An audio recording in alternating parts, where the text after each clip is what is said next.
ulit for making time. Alam namin na traffic ngayon, umuulan. Pero thank you, palakpakan yung sarili niyo. Thank you for coming and taking part dito sa munti naming launch. Tapos kung hindi nyo alam, ito pong restaurant na to ay kay Kelvin. So kung gusto yung i-promote Kung gusto nyo mag-event dito, madali kami kausap. So, anyway, as a backgrounder lang, in-launch natin today yung nag-release kami ng craft beer. So, may dalawa kaming klaseng beer na ni-launch. Yung beer at yung, beer at yung pag-ibig. Siyempre, alam niyo naman yung kanta, di ba? Ano ba yung mas gusto mo? Beer o pag-ibig. Kaya ba, ano ba yung mas gusto niyo? Pag-ibig. Pwede may paghalo, di ba? Pwede may paghalo. Pwede. yung beer, natikman nyo na ba? Hindi ba? Mamaya, mapapatikim tayo sa kanila mamaya. Mamaya na lang natin pag-usapan yung taste. Pwede natin pag-usapan ngayon. Okay, sige. Sige, go. Yung beer, medyo fruity and saks lang. Saks lang siya, para siyang sige, ikaw Madaling inumin. Madaling inumin. Hindi kami brewers, hindi kami expert craft brewers. Ang nag-brew pala nito para sa amin yung Flatfoot Brewing Company. Flatfoot Brewery. Yan. Ayan. So yung beer, easy drinking siya. Nakakarami kayo sa kanya. Yung pag-ibig, ito yung beer, 5% alcohol siya. Yung pag-ibig, 6.5% alcohol. So para siyang Basta makalasing. Red Horse or ganong level siya. At saka mapait siya. Kasi alam niyo naman yung pag-ibig, mapait din. Pero pag pinaghalo mo, mababawasan yung pait. Correct? Oo, nagawa na natin yun. Oo. Pinaghalo namin. Tapos parang masaya rin siya paghaluin. So try nyo yun. Try nyo rin mamaya. Ayan. So, yun, anyway, syempre nagtatanong kayo bakit namin naisipan gumawa ng beer. Syempre, kasi may kanta kaming beer. Ilang taon na yung kantang beer. Parang gusto namin panindigan, di ba? Bukod sa manginginom kami, kailangan namin gumawa na ng beer, level up na tayo, di ba? Tsaka gusto namin yumaman. Alam niyo, gusto namin maging beer magnate sa Pilipinas. So sana with these two flavors at talunin namin yung San Miguel Beer tsaka Asia Brewery. Tingin ko kaya natin yan. Tingin ko kaya natin yan. Ayun, so, yun, naglabas kami ng beer as para siyang, kasi lahat ng tao nakapaglabas na ng merch. May t-shirt, may cap, may bag, may tumbler, Keychain, sticker, baller ID, di ba? Pero wala pa nalalabas ng, Jazz! Pakita natin dito si Jazz. Please welcome the late Chas Nicolas. Sorry. Sorry po na traffic. Sorry. Ayan. Say hi, Jazz. Hi, Jazz. So ano masasabi mo, Jazz? Si Jazz pala nagsulat ng beer, so kailangan palakpakan siya kasi kung wala si Jazz, wala tong dalawang beer na to. Ako, hindi ako uminom ng beer. Pero yan, ubusin ko isang karton yan. Grabe mag-endorse, ha? Grabe mag-endorse. Sige nga. Sige nga, sample. Hindi. Sa bahay ganun. Anyway, yun nga, gusto namin maglabas ng merch na kakaiba. So what better type of merch na maliban sa t-shirt or cap or yung mga nagawa na hindi edible, drinkable, consumable merch, di ba? Na in line dun sa namin, sa produkto namin. So I think kung may question, tama ba Ian, kung may questions? I think we can give the floor to our media friends. Sino mga gusto magtanong? Meron kaming naka-station na mic dito. Wait. Galawin natin papunta sa harap. Ay, oo nga pala, huwag niyong lagay sa kaldero at pausukin to. Pwede. So kung may tanong, meron kaming mga sagot. O, dito na lang pala, sorry. Punta na lang dito yung mga gustong magtanong ng Ayan, questions. Wants to start, yes? Salamat talaga pumunta kayo. Si Jeman daw may tanong. Hello po, hello. I am Angeli France, an intern po from Parsec Magazine Philippines. Hello. First of all, I just would like to congratulate po for... Lapit ka dito para makita ka namin. Mahina na mata namin. Matanda na kami. Ayan, okay. Yeah. I'm really curious po, can you share with us the creative process po in developing the beer? Okay, so may kakilala kaming brewery, yung Flatfoot. Makikita nyo siya sa Instagram, nandun din sa label namin. So, dito sila Nag-umpisa yun, nag-attend kami ng wedding ng kapatid Ito, niya. Flatfoot Brewing Company. So, pwede nyo siyang follow sa Instagram, sa Facebook. Gumagawa sila ng mga local craft beers. So nag-attend kami ng wedding ng brother niya, younger brother niya, and meron silang parang special brew for that night. Parang kulay pink. Kulay pink yung beer niya. Mukha siya rosé. Parang Oo. And then we asked if we can collaborate with them to make our own craft beers. And yeah. So yun, medyo nagbatuhan lang kami ng ideas. Naisip namin nung una, gawa tayo ng beer. Tapos naisip namin, what if gawa tayo ng, naisip ni Jazz, na what if gawa tayo ng dalawang variant? Kasi beer at pag-ibig, di ba? Beer o pag-ibig. So, doon sa mga idea, tapos brainstorm lang kami na ano yung flavor profile na gusto namin for each. Tapos si Jazz din, magandang idea ni Jazz na, dapat yung pag-ibig yung mapait. Kasi yun yung magandang parang joke doon, di ba? So, yun. So from there, nag-brainstorm kami. Tapos, Joke ba talaga yun? hindi, actually hindi, no? So yun, nilabas namin eventually yung beer. Actually, try na namin siyang i-test launch before, pero sa isang small gig lang namin sa 70s Bistro. So, magandang reception. So, na-busy lang kasi kami with our, yung mga gigs namin and tours. So, ngayon lang namin na upuan daw with sila Ian. Thank you to Gabi na naman production. So, tinulungan nila kami dito to launch this formally sa inyong lahat.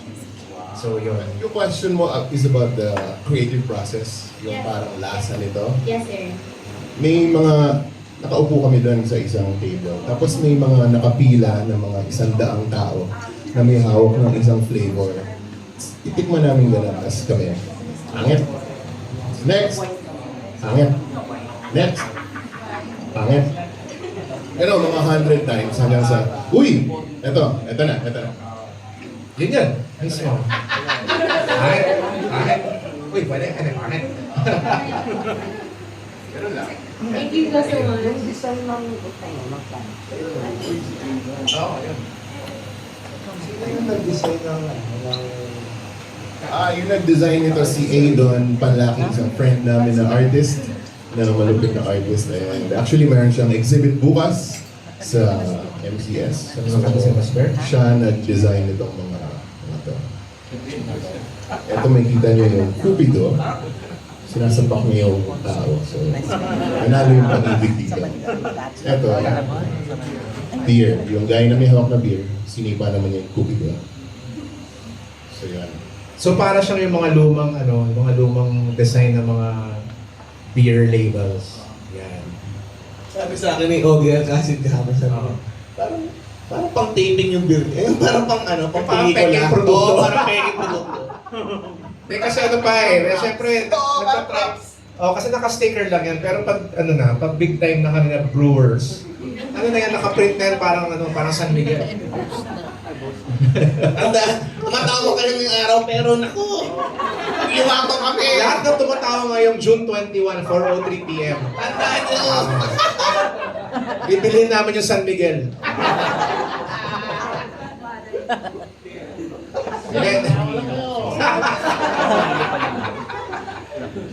Okay. From interaction. Speaking of, is this going to be a limited edition product po, or are you planning to expand this beer? Yes, may limited run lang siya sa ngayon, limited run. So, actually, kung yung mga papamigay namin sa inyo later na mga care packages na may beer at caps, pwede nyo yan, benta sa eBay. Kasi, rare yan, di ba? Sa Amazon. First run yan eh. First run yan, di ba? Yung mga comics, di ba, unang labas, hindi binubuksan. Pero yung ref nyo kasi pag di nyo binuksan, baka, pag di nyo yung ref, baka maging suka yan. Hindi na kaya kay Boss Toyo mataas yung price. Pwede. Only kung may pirma namin. Kung may pirma namin ang cash impression na. Pwede yung benta sa kanya. Mas mahal din siya pag ginawa ka ni Jokes. Huwag mo to. Plus 100 pesos. Supot nyo na. Isip pa kanya. Sorry, follow-up question. Are there any other consumable merchandise are you planning to do? Magandang tanong yan. Hindi pa kami nakasulat ng cheese pero sige. Dahil dyan. parang t-shirt na kinakain, gano'n, no? Pwede yan. Pwede, di ba? Pwede yung edible clothing, di ba? Sorry, I'm from Pop naman. Hello. Ask ko lang kasi, if ever, naisip nyo rin gumawa ng musical about Actually, matagal na namin pinaplano yan, na gumawa ng musical. And marami nang nagpo-propose sa amin na magsusulat sila ng musical about the Itchy Worms music. Pero hanggang ngayon, wala pa Natutuloy. Oo, wala pa natutuloy. So,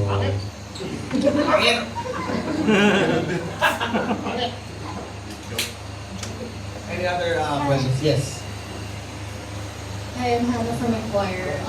Kilala po yung Itchy Worms sa kantang pang Beer House, pang mga sawi. Alam mo ba beer house? Alam mo yung beer house? Ano yung sa beer house, yung beer ba yung pangantong kanta? Kasi po nung mga ko, lagi pinapatugtog yung mga kanta niyo sa bar. O bar naman, huwag mo beer house. Grabe naman yung beer house. Ito yung beer house. So yun po, aside po sa beer, Yung mga lalaki. Huwag ito ba yung mga lalaki? so aside po sa beer, ano po yung parang best song ng Itchy Worms para sa inyo to say na pwede pang inuman? Aside sa beer. Bukod sa beer. Pahingin naman ako niya. Pwede naman sa beer house. Pero first song. Lagi po kasi pinaplay yung song sa pag mga panglasing. Oo. Mga sawi. Grabe yung tingin nila sa atin. Wholesome kami ha. Tapos yung kami, wala nga kami.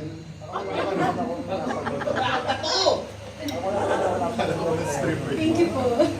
Thank you. Thank you from Inquirer. Yes, may question. Hi, Hello. I'm Charlie from Keeping Star. So, Hello. ask ko lang, ano yung, paano po, in terms of creative process, paano po similar yung paggawa ng beer and paggawa ng para rin? Paggawa ng beer sa mga kanta. Binubrew din yung kanta eh. Hindi ako entertainment. Hindi yan ang ipagawa mas labas. Maraming proseso yan. Kumuha ka ng mga tamang sangkap. Ipapasok mo isa-isa sa kaldero. Parang kanta. Tapos pag pangit, one more time. Paulit-ulit hanggang gumanda at ma-perfect. Second question po, meron po kayong ma-share na types of beer na mga drunk moments Drunk moments niya. Ikaw kasi! Pero alam mo, drunk moment ninyo. Gusto ko pwede ka bang i-share yun? What? Wag. Okay. So, hindi pala, wala. Nakila yun eh. Okay, hindi beer. Hindi kami nalalasing sa beer. Sa pag-ibig na kami nalalasing. Meron kaming one time nalasing kami. Subic. Ano sabihin mo sa jeep? Oh, tapos may owner na jeep doon sa harapan namin. Tapos tinatanong na namin ni Kel. Pero bata pa kami noon. Bata pa kami noon. Pumunta kami sa hood nung hood nung Hindi tayo sa hood pumunta, sa bumper tayo tumayo. Tapos tumatalon tayo palabas, papababa. Umakit ako sa hood. Sa ano? Umakit ka sa hood, tapos Sa hood ng owner ng jeep. Tapos tumatalon-talon tayo pag ganun-ganun, di ba? Tapos nalaman namin, pulis yung may-ari. galit sa amin, paglabas nyo, galit sa amin. Kung sino man yan, sorry po. Pasensya na, Bata pa kami noon. No? So, medyo nakainom kami noon.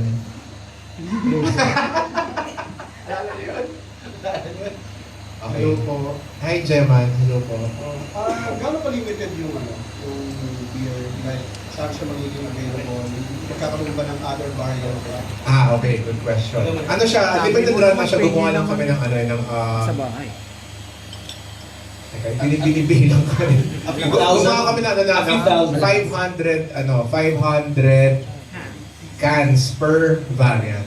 Kasi yun yung minimum ng yun yung MOQ. Talaga. 500 cans per variant. So, kung dinivide, kasi parang binibenta namin siya in 6 packs. Kasi syempre gusto namin na sabay matikman ng tao yung beer at yung pag-ibig. Diba? So, So limited siya and available siya sa website namin sa itcheers.com for now. Pero as of, nung nilabas natin tong thing na to, dahil sa GNN, nag-message sa akin si Chef Angelo, si Chef Charles, ng dating, basta, basta.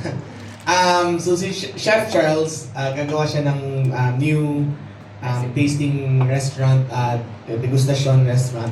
And then, kukunin niya yung beer natin. Wow, nice. So legend na tayo. Legend tayo! Oh, pinatatawanan nyo kami. Chef. Pinatatawanan nyo kami. First Chef Charles Montañez. Yan.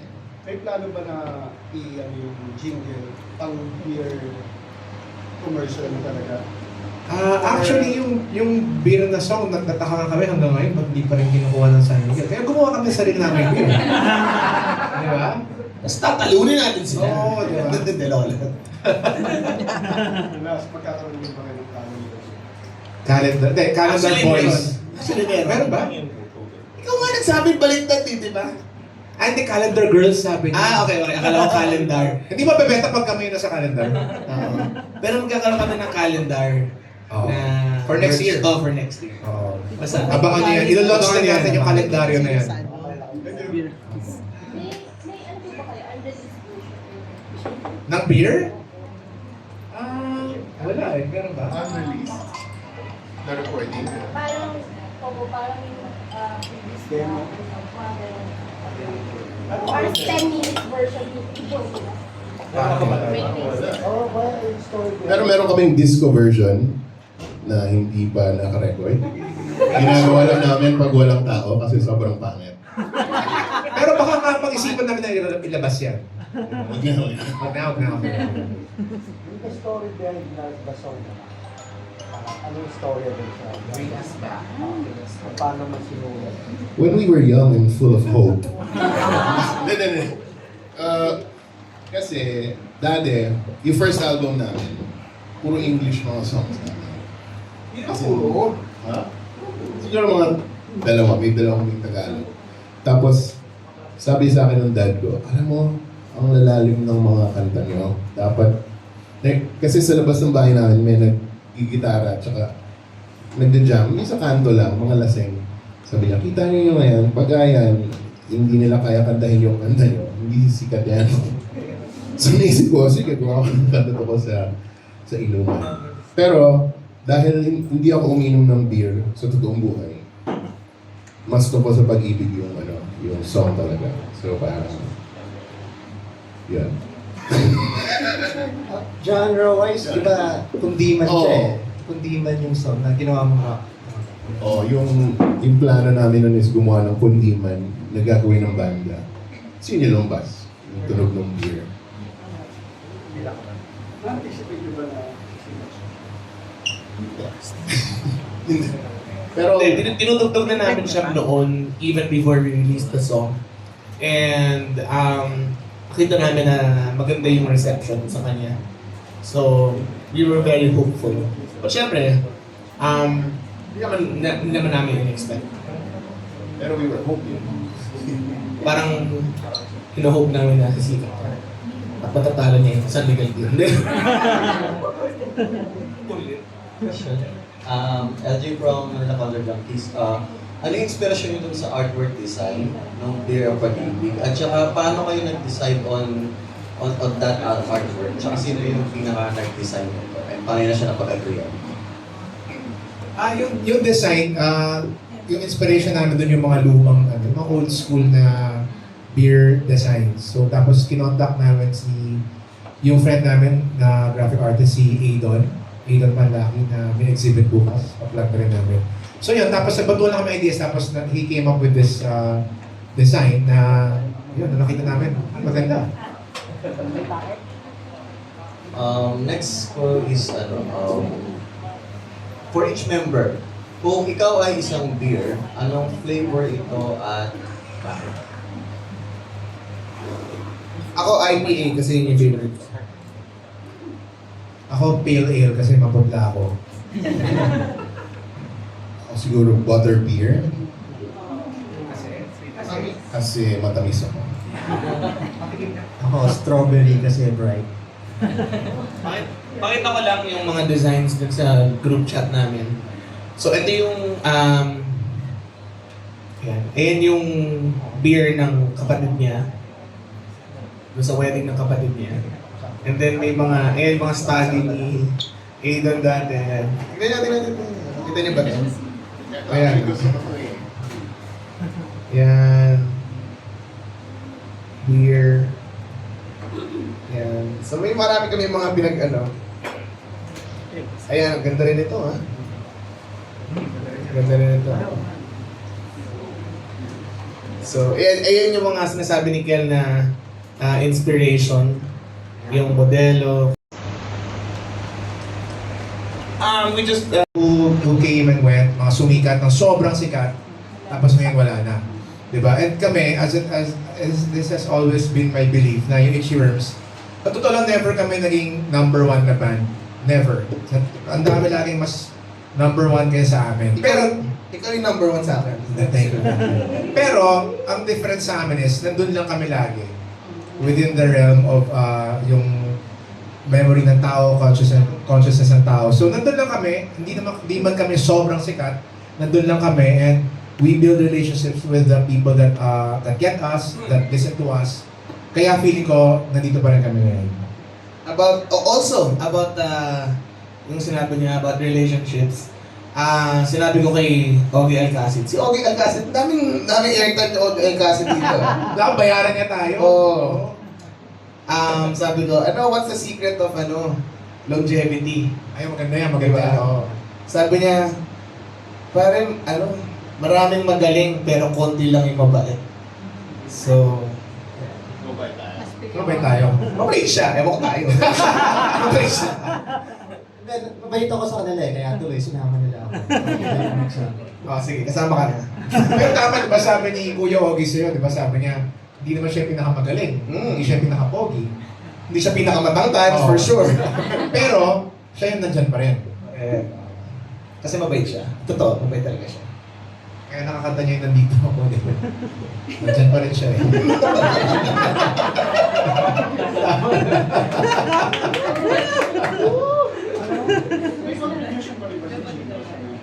Sino?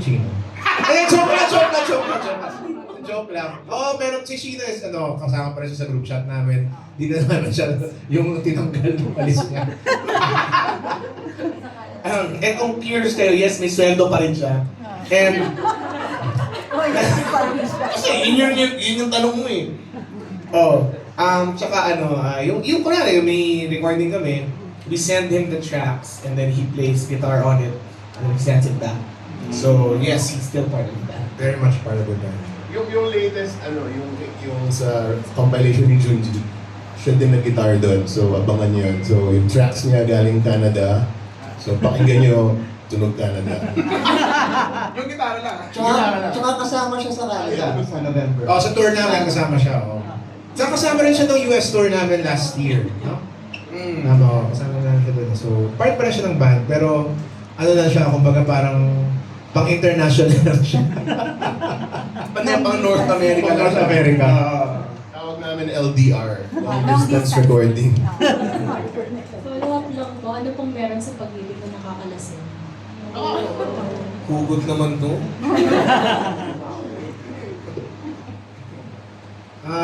Di ko alam. Kayo ba? Ano bang tingin niyo? Hindi, kasi di ba minsan pag in love ka, hindi mo ma-explain kung ba't mo ginagawa yun, kung ano man yung ginagawa mo. Wow! Yung mga bata dito. Gusto makalimot, pwede. Ayun. Last question. Okay, question pa. Last lang, besides sa website, other promos and inquiries, saan sila pwedeng mag-check? Okay. Nandun sa care packages yun, din yung number ng manager namin. Kasi di ko memorize, pero nandyan yung numbers dito. Ito, si Miss Julie Pacanas nandito. Ano yung number niya? Nandyan yung number niya, 0917-886-4630. Okay, so, yan. Makakatanggap kayo lahat ng ganito. Social media, sir, wala? Social media at The Itchy Worms on Facebook, Twitter, Instagram, and YouTube. Thank you. So, Ay, wala siya. Hi po. Ay, mali pa. Sounds. Hello. Yun. Hi po, I'm Jera from Parsec Magazine. Hello. As our question ko lang po is that since you have a song Beer, which had been alive for years, who and how did you come up with a theme which is called Beer of Pag-ibig? And what's the inspiration about it and the motivation in creating? Yung lyrics, you mean? Dear Pag-ibig. Ano ba talaga mas gusto ko? Ano nga ba? Pero, hindi ko na maalala kung saan ko nakuha yung line na yun. Pero, naalala ko, nung sinusulat ko yung song, parang dumaan na yung 6 months, wala pa yung line na yun. Buo na yung kanta, wala lang ending, parang gano'n. Tapos parang, after 6 months ko naisip yun na, uy, yun na lang yung end. Pero, hindi ko na kung saan ko nakuha yung line. Parang dumating na lang. Meron po bang specific dedicated person? actually, hindi naman siya mahirap. Kasi yung pagbabanda parang negosyo din yan eh. Diba? Hindi naisip ng mga tao na yung pagbabanda is like a business. You have a product, you try to market it, you make a good product, you market it, you sell it, and then you get repeat customers. So that is exactly like a business. Iba lang yung produkto. So kami naman, kahit paano lahat naman kami na medyo may business acumen, business sense na kami. So we've been dealing with the band since 2005. So ano naman siya? Oh, yun yung una album natin eh. Na mainstream. na mainstream. 2005, di ba? O di ba kasi counted yung una, di naman Yeah, okay. Nakalalang taon. But we started when we were in college and ganun pa rin kami gumalaw, parang indie band hanggang ngayon. So kaya nga meron kami ganito, di ba? Sila nang mag-iisip ng gumawa ng ganyan kalokohan, di ba? Pero we three are we're management students also. So Actually, magandang point yan. Importante sa sa pagbabanda, yung lagi naman tinatanong nito paano tumagal, di ba? Kailangan magkaibigan kayo. Kasi yung pagbabanda goes beyond the 40 minutes to the 1 hour that you're on stage. Meron kayo papuntang gig, nag-aantay bago mag-gig, pag-gig, pauwi galing gig, di ba? So, recording, di ba? Pag mga presko na tulad nito. buong biyahe kami, di ba? Ilang oras yon. Tapos pagdating doon, magkasama kami. So, kung di mo kasundo yung mga kasama mo, mahirap, di ba? So, kami naman